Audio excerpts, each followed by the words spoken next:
Women that are suffering from PMDD, it's not just mood swings. It's dramatic night and day difference from an offhanded comment or a look or something like that. Yeah, major functional impairment or disruptions to daily life. So, Can't get out of bed.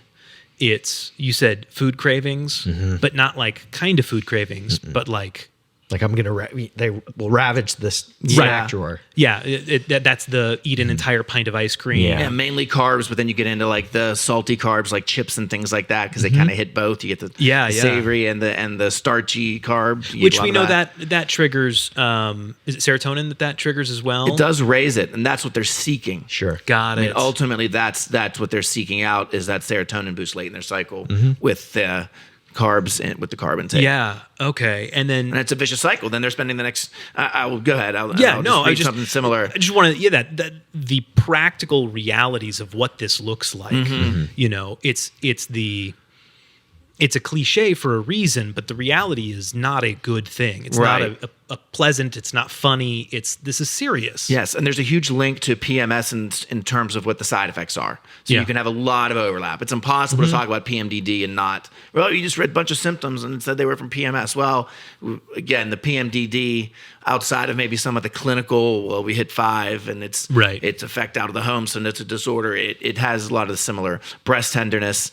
We talked about all the mood stuff, the craving stuff, fluid retention, headaches and migraines, that back and pelvic pain, acne. That can all, those are all interplaying. And if you're getting several of these things at the same time, that'll shut down your life. Yes, and you're not. Yeah, I guess I'm trying to say you're not remiss from the PMS symptoms because you have PMDD. It's not like, well, I have PMDD, so I'm just craving and out of my mind the last few days of the cycle. I've still got all this PMS stuff going on. Wow, man, oh man. Like this one, I thought this was one good quote. It was in an article I was reading. And it said, the best way to describe it is that once a month, I pressed my own self-destruct button and literally let my, quote, normally very happy and satisfying life implode around me.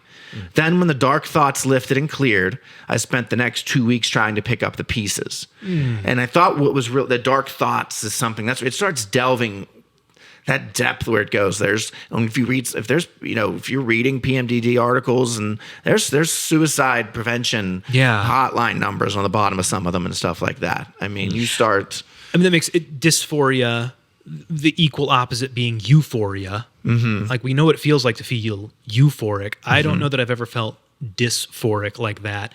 And that just sounds awful. Man, I regret every joke I have ever made at this particular moment. Okay. So let's get back on track. Sorry, I pulled us off here. I think it was good. I think it just really helped us unpack it a little more. And how does this change over time? Is this, you were talking about 25 and 30. Is that about when it typically shows up? Onset, and it typically begins to get worse. Okay. It typically is, without interventions. Without interventions, it's going to last as long as you cycle. Yeah. Until menopause. Stop at menopause. Okay. So this is a woman who has cycled and maybe has had some PMS symptoms, but it gets progressively worse until it reaches that threshold of PMDD, and then it's there. Okay.